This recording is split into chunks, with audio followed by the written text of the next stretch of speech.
नमस्कार प्यारे बच्चों, प्यारे भक्तों, हमारे चैनल एस्ट्रोलॉजर में आपका स्वागत है। हर रोज एक नए राशिफल के साथ आज जानेंगे हम मिथुन राशिफल जानेंगे 1 जून से 30 जून 2024 आपके लिए जून का महीना कैसा रहेगा। जानेंगे ग्रह नक्षत्र क्या परिवर्तन करेंगे, बुध ग्रह, बृहस्पति, शनिदेव की, महाराज की क्या दृष्टि बनी रहेगी यहाँ पर जून के महीने में, सभी को विस्तार से देखेंगे। जानेंगे आपके करियर के तौर से, स्वास्थ्य के तौर से, पारिवारिक जीवन के तौर से आपकी आर्थिक स्थिति कैसी रहेगी, संतान के तौर से, प्रेम विवाहिक तौर से, सभी पर विस्तार से चर्चा करेंगे और अंत में हम आपको बताएंगे उपाय, इसीलिए अंत तक जुड़े रहें। आइए जानते हैं आपके करियर के दृष्टिकोण से महीना कैसा रहेगा। करियर के लिए यह महीना उतार चढ़ाव से भरा रहेगा। दशम भाव में राहु महाराज पूरे महीने बने रहने के कारण आपको अपने काम को आसानी से करने में महारत हासिल होगी। जो काम औरों के लिए मुश्किल होगा आप उसे बहुत ही जल्दी और अच्छी तरीके से कर पाएंगे, लेकिन जल्दबाजी में आकर कुछ कठिन काम आपके हाथ से खराब हो सकते हैं, इसलिए जल्दबाजी में आने से बचें और अपने काम पर पूरा फोकस बनाए रखें, तभी आप अपनी नौकरी में अच्छी स्थिति प्राप्त कर पाएंगे। व्यापार करने वाले जातकों के लिए यह समय व्यवसाय में विस्तार करने से पूर्व कुछ नई योजनाओं को अमल में लाने का होगा।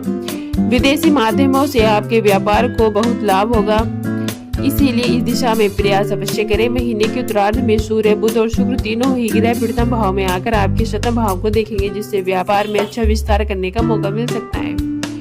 व्यापार में अनुकूल परिस्थिति रहेंगे, आर्थिक लाभ होगा, व्यापार की उन्नति होगी, जिससे आप भी अच्छे खुश रहेंगे। आइए जानते हैं आपकी आर्थिक स्थिति कैसी रहेगी। यदि आपकी आर्थिक स्थिति को देखा जाए तो यह महीना कमजोर रहने वाला है। मंगल महाराज तो पूरे महीने आपके दशा भाव में है, जो आपकी सभी परेशानियों को हल करने में मुख्य भूमिका निभाएंगे, आपकी आमदनी को बनाए रखेंगे और आपकी दैनिक आमदनी भी ठीक होगी। इस प्रकार देखिए तो आर्थिक रूप से आपको आमदनी प्राप्त होने के 2 प्रबल योग बनेंगे, लेकिन एक साथ 4 ग्रह आपके द्विदशा भाव में विराजमान है। बुध, शुक्र, बृहस्पति और सूर्य महीने की शुरुआत से ही द्विदशा भाव में डेरा जमाए बैठे हैं, आपके खर्चों को लगातार बढ़ाते रहेंगे। इस प्रकार खर्च बढ़ने से आपकी आमदनी भले ही कितनी ज्यादा क्यों न हो, आपके ऊपर आर्थिक बोझ बढ़ सकता है।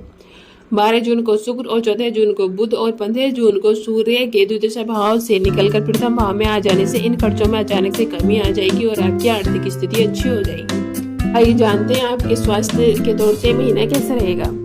यह महीना स्वास्थ्य के दृष्टिकोण से उतार चढ़ाव से भरा रहेगा। राशि स्वामी बुध, शुक्र, सूर्य, बृहस्पति के साथ आपके द्विदशा भाव में विराजमान है। एक दशा भाव में बैठे हुए मंगल महाराज पर 9 भाव में बैठे शनिदेव जी की भी पूर्ण दृष्टि है, जिससे आपको कुछ स्वास्थ्य समस्याएं परेशान कर सकती हैं। यदि आपने समय रहते इन पर ध्यान नहीं दिया तो मुसीबत बड़ी हो सकती है। द्विदशा भाव में बैठे चारों ग्रह आपके अतिरिक्त एक दशा भाव में मंगल और 9 भाव से शनिदेव, ये सभी ग्रह आपके छठे भाव पर पूरी दृष्टि डालेंगे, जिससे आपके रोग प्रतिरोधक क्षमता में कमी आ सकती है और आप बीमारियों की चपेट में आ सकते हैं। इसीलिए आपको समय रहते अपने स्वास्थ्य पर ध्यान देना चाहिए। आइए जानते हैं आपका प्रेम और वैवाहिक तौर से महीना कैसा रहेगा।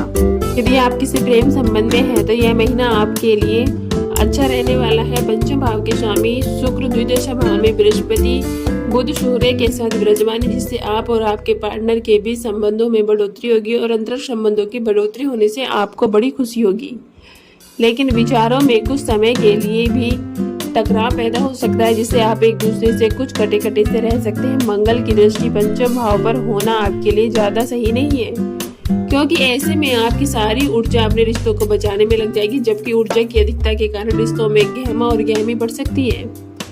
आप एक दूसरे से अलग हो सकते हैं, इसलिए बहुत हद तक सावधानी बरतने की आवश्यकता होगी। पंचम भाव के स्वामी शुक्र महाराज 12 जून को प्रथम भाव में प्रवेश करेंगे, तब से आपके प्रेम संबंधों में और अच्छी बढ़ोतरी होगी। विवाहित जातकों की बात करें तो सप्तम भाव के स्वामी देव गुरु बृहस्पति द्विदशा भाव में शुक्र, सूर्य, बुध के साथ विराजमान है, जिससे रिश्ते में तानातानी होने की स्थिति बन सकती है। परिवार वालों का अत्यधिक हस्तक्षेप आप और आपके जीवन साथी के बीच तनाव को बढ़ाने का मुख्य कार्य करेगा। इसीलिए आपको चाहिए कि किसी की सुनी हुई बातों पर विश्वास न करें जब तक अपने कानों से न सुन लें। आइए जानते हैं पारिवारिक तौर से आपके लिए महीना कैसा रहेगा। यह महीना पारिवारिक तौर पर उतार चढ़ाव से भरा रहने वाला है। राहु दशम भाव में, केतु चतुर्थ भाव में पूरे महीने बने रहेंगे, जिससे घर का माहौल अस्थिर और रहेगा और घर में अशांति का माहौल भी हो सकता है। आपको अपने परिजन के बीच अच्छी स्थिति को लाने के लिए कठिन प्रयास करने होंगे। पारिवारिक सामंजस्य कुछ समय के लिए हिल सकता है, इसीलिए उसे वापस प्राप्त करने के लिए कठिन मेहनत और कठिन प्रयासों की आवश्यकता होगी। मंगल महाराज एक दशा भाव में बैठकर पूरे महीने आपके दूसरे भाव को देखेंगे, जिससे आपकी वाणी में कड़वाहट पैदा हो सकती है।